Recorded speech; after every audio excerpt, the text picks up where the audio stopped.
Hello guys, Mithu blog চ্যানেলে সবাইকে স্বাগত। তোমরা সবাই কেমন আছো? আশা করি ভালো আছো, আমিও ভালো আছি। আজকে আবার একটা রেসিপি নিয়ে আসলাম। মটর ডাল আর এঁচোড় দিয়ে একসঙ্গে রান্না করব। তো দেখো আমি কি করে মটর ডাল আর এঁচোড় একসঙ্গে রান্না করি। আমি মটর ডালটা আগে থেকে ভিজিয়ে রাখিনি কোনো কিছুই। মটর ডালটা ভালো করে ধুয়ে রেখে দিয়েছিলাম, আর এঁচোড়টাও কেটে ভালো করে পরিষ্কার করে ধুয়ে রেখে দিয়েছি। তো আমি এখানটায় কুকার নিয়ে নিয়েছি একটা। কুকারের মধ্যে মটর ডাল এঁচোড় দিয়ে দিয়েছি একসঙ্গে, আর একটু লবণ দেব, হলুদ দেব, আর পরিমাণ মতন জল দেব সেদ্ধ হওয়ার জন্য, আর একটু সাদা তেল, যেই তেল খাও ব্যবহার করো সেই তেল দেবে।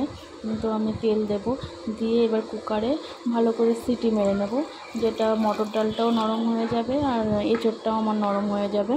তো আমি সেইভাবে 3-4টে সিটি দিলে আমার সেদ্ধ হয়ে যাবে। আমি সেরকম বুঝে আমি সেদ্ধ করে নেব এটা।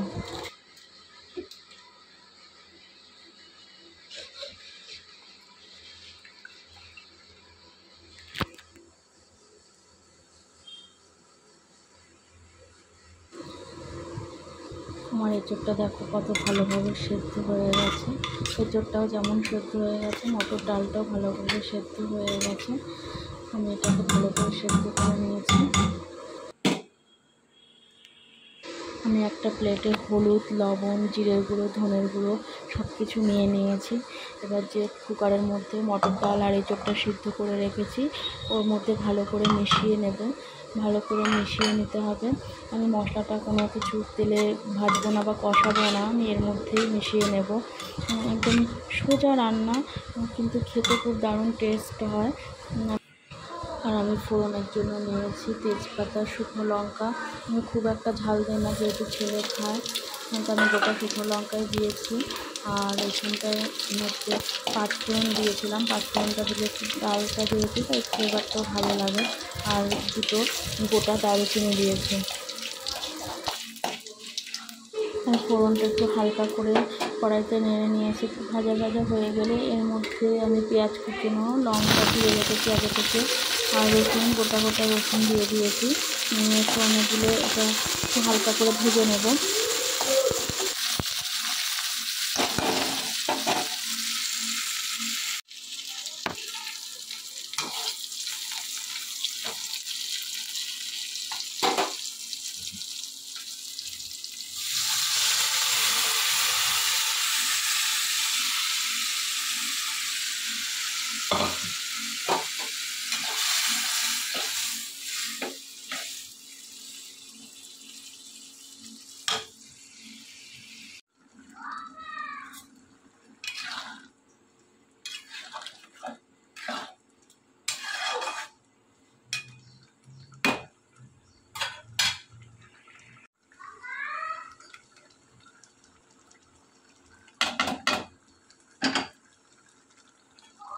নামানোর আগে আমি একটু গরম মশলা দিয়েছি। গরম মশলাটা দিলে তরকারির স্বাদটা একটু বেড়ে যায়।